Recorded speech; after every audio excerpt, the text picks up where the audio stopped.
இது மணமகள் அறை, இது மணவரை. பாஸ் இது சாப்பிடுற இடம். Mike one. Yes boss. நீ என்ன பண்ற? மணமகன் அறைக்கு பக்கத்திலேயே எந்நேரம் நிக்கிற. Okay pass.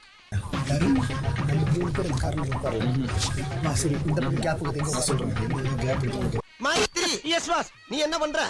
சமையல் கட்டு பக்கத்துல சமஞ்ச பிள்ளை மாதிரியே இருக்க. Okay boss. ஏன் பாஸ்? நீ இந்த லாஸ்ட்ல உட்காரு. பாஸ் நீ என்ன நின்னுக்கிட்ட? இங்கதான் பாஸ் நின்னுக்கிட்டு இருந்தேன். திபி திபி ஓடுறாங்க, தூக்கி அடிக்கிறாங்க, எங்கேயோ ஓடிட்டோம். ஆனா 2 பேர்ல யார் எடுத்ததுன்னு சொல்ல முடியும். யார்? நீ எங்கடா இங்க? அத நான் சொல்றேன். அண்ணா நீ எங்கடா இங்க? அத நான் சொல்றேன். சின்னண்ணா நீ எங்கடா இங்க? அத நான் சொல்றேன்.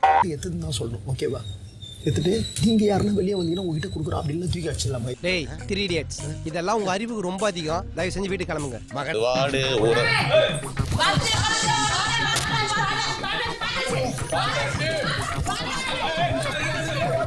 எங்க பிளான் தெரியாம தெரியற. டேய் சொல்றேன்.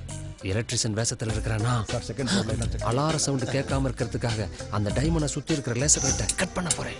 ஹவுஸ் கீப்பிங் வேஷத்துல இருக்கிற நான் ரூம் பூரா புகை போட்டுருவேன். நான் வெளியே ஜீப்ல காத்துக்கிட்டு இருப்பேன். 2 பேரும் வந்த உடனே ஜாலியா எஸ்கேப் ஆயிடுவோம். அப்ப டைமண்ட் யார் எடுக்கிறா? ஐயோ மகனே, அத பத்தி யோசிக்கவே இல்லையே. யார் எடுப்பா? யார் எடுப்பா? பதட்டப்படாத.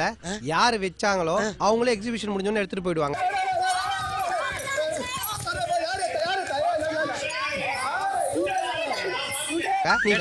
ஏண்டா மகனே, நீயே எடுத்து கொடுத்துட கூடாதா?